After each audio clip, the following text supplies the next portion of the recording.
누구세요?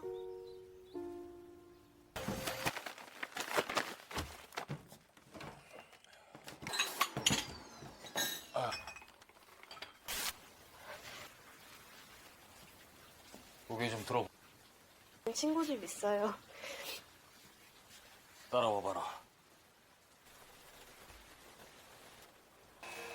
저는요, 구부리고 앉아서. 그래서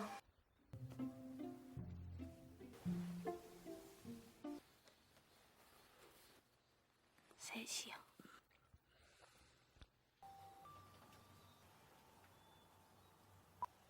내 입술이 벌써 Film ini dibuka dengan sosok seorang kakek berusia sekitar 70-an yang akan kita panggil Kakek Suki. Ia adalah seorang penulis yang hidup sendirian di tempat yang sepi. Benar-benar sepi, sampai kalau batuk pun kayak ada gema sendiri. Suatu hari, saat Ono pulang ke rumah, ia kaget melihat seorang gadis sedang tertidur santai di kursi depan rumahnya. Bukan, ini bukan mimpi siang bolong. Di waktu yang sama, muncul juga muridnya yang kita sebut Jordi. Ketika gadis itu bangun, ia memperkenalkan diri dengan nama Hana. Katanya sih dia tidak sengaja tertidur di rumah Ono. Ya mungkin terlalu nyaman, jadi keterusan.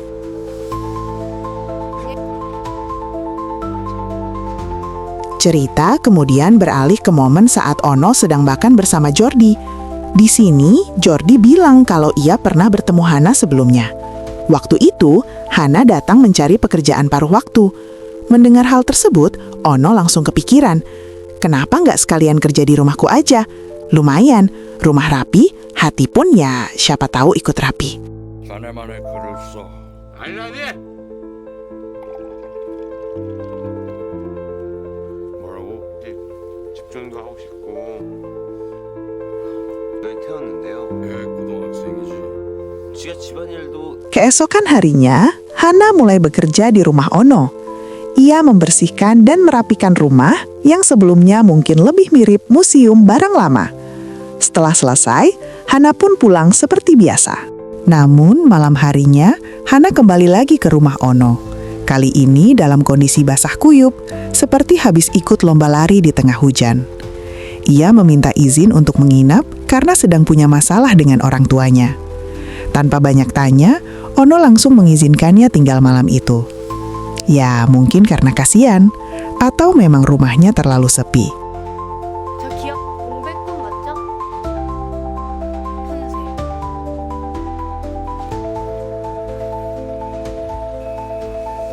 저는요, 이 뒤꿈치를 막 긁어내는 거예요. 구부리고 앉아서. 그래서 슬퍼요. Keesokan harinya, Ono terbangun dan langsung kaget karena melihat Hana berada sangat dekat dengannya. Bukan cuma itu, ia juga sempat menyadari ada tato di dada Hana, meskipun belum terlihat jelas bentuknya. Jadi masih misterius, kayak soal ujian yang belum dibaca tapi udah bikin deg-degan. Ketika Ono sedang asyik memperhatikan Hana, tiba-tiba Jordi datang tanpa aba-aba. Ono langsung sigap bangun dan pura-pura sibuk di meja kerjanya. Mode aku orang serius langsung aktif. Di sisi lain, Jordi yang melihat Hana di rumah Ono jadi terkejut. Jordi kemudian memperingatkan Ono agar menjaga jarak. Ia mengingatkan bahwa Hana masih berstatus pelajar SMA dan perbedaan usia mereka cukup jauh. Intinya, Jordi kayak alarm pengingat. Pak, ini bukan cerita cinta biasa ya.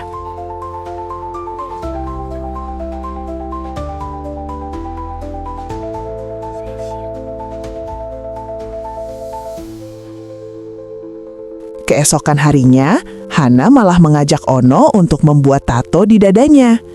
Saat proses tato berlangsung, tiba-tiba ada sensasi aneh seperti sesuatu yang menempel.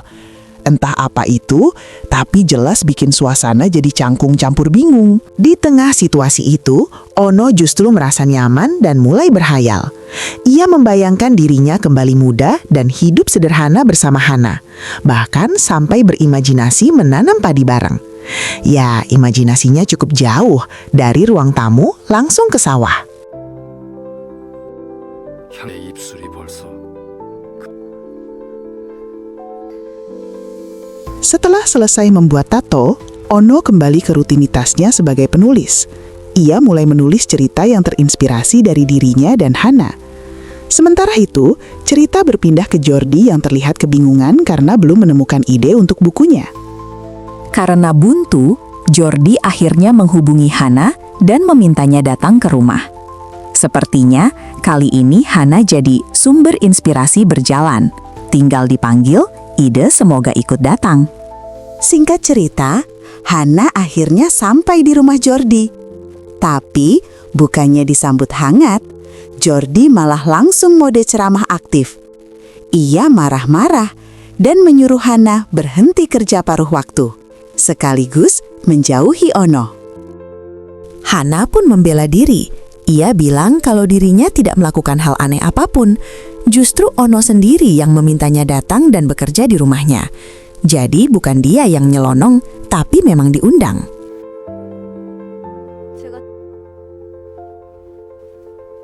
저 이거 읽어보고 싶어요. 빌려주세요. Keesokan harinya, Hana tetap bekerja seperti biasa di rumah Ono.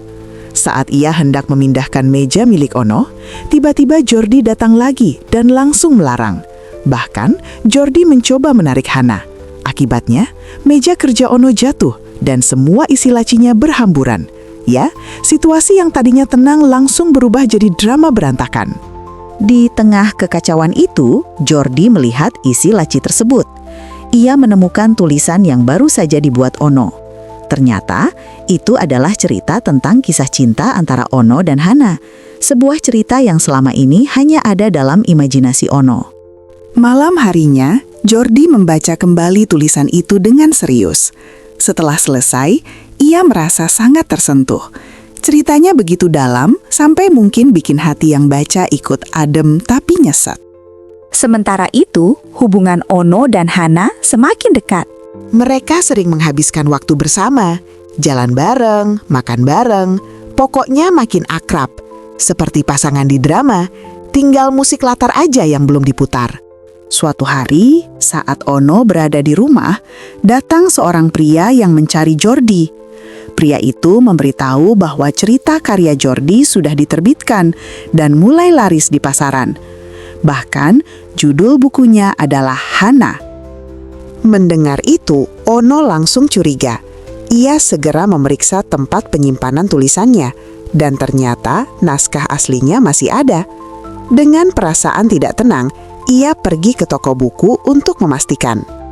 Dan benar saja, setelah melihat buku tersebut, Ono terkejut. Isinya sama persis dengan tulisan yang ia buat. Disitulah ia sadar, murid yang selama ini ia percaya ternyata telah mengambil karyanya. Keesokan harinya, Jordi datang lagi ke rumah Ono. Saat sedang membuat teh, ia kaget melihat bukunya sudah ada di meja Ono. Ya, ketahuan tanpa perlu diinterogasi. Ono pun langsung meluapkan amarahnya.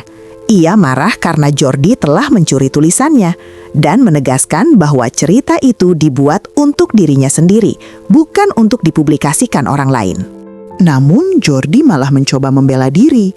Ia beralasan bahwa cerita itu terlalu indah untuk tidak dibagikan. Ya, alasan klasik, tapi tetap saja mencuri itu bukan solusi. Ono merasa sangat kesal. Baginya, alasan sayang kalau tidak diterbitkan tetap tidak bisa membenarkan tindakan Jordi. Akhirnya, dengan emosi yang memuncak, Ono mengusir Jordi dan melarangnya datang lagi. Ya, hubungan guru dan murid itu langsung berubah jadi blokir permanen. Waktu berlalu hingga musim salju tiba. Suatu hari saat Ono sedang di rumah, Hana datang membawa kejutan. Ia ingin mengucapkan selamat ulang tahun. Lumayan, di tengah dinginnya suasana, ada yang datang bawa kehangatan, dan bukan cula teh hangat.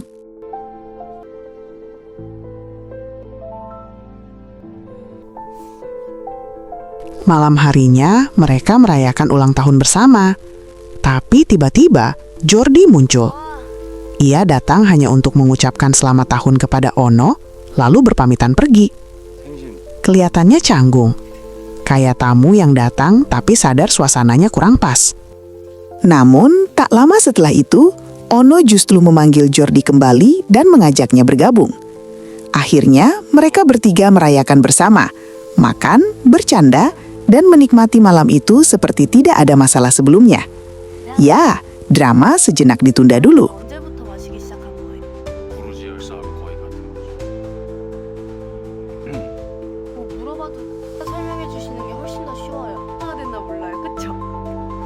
Saat malam semakin larut, Hana mengantar Ono ke kamarnya, lalu berpamitan untuk pulang. 축하드려요.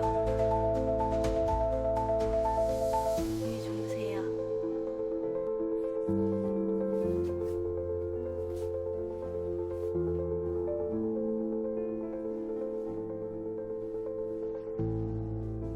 Semua terlihat tenang, sampai tiba-tiba Ono terbangun karena mendengar suara dari luar.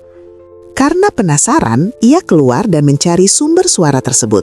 Ternyata suara itu berasal dari ruang kerjanya. Ono pun diam-diam keluar rumah dan mengintip dari jendela. Dan apa yang ia lihat?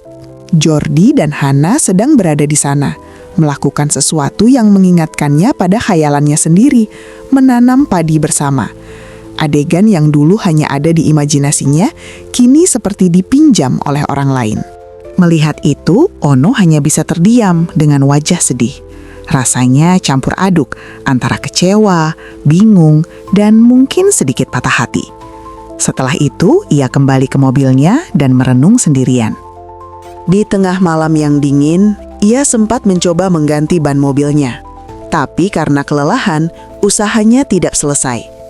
Ya, kadang bukan cuma ban yang butuh diganti, pikiran juga butuh istirahat. Keesokan paginya, saat Jordi hendak pulang, ia mendapati ban mobilnya sudah kempes. Mau tidak mau, ia pun memutuskan memakai mobil Ono. Tapi di tengah perjalanan, mobil itu tiba-tiba bermasalah dan hampir membuatnya celaka. Benar-benar pagi yang tidak bersahabat. Setelah kejadian itu, mobil dibawa ke bengkel. Di sana, Jordi mendapat informasi bahwa ada seseorang yang sengaja melonggarkan bagian bannya. Mendengar hal itu, pikirannya langsung kemana-mana. Dan ia pun mulai curiga kalau Ono adalah pelakunya. Ya, kalau lagi emosi, memang gampang banget nuduh orang duluan. Setelah mobilnya diperbaiki, Jordi langsung menuju rumah Ono dengan penuh amarah. Ia ingin menuntut penjelasan dari gurunya. Namun sayangnya, di tengah perjalanan, ia mengalami kecelakaan yang merenggut nyawanya. Niat hati mau marah, malah berakhir tragis.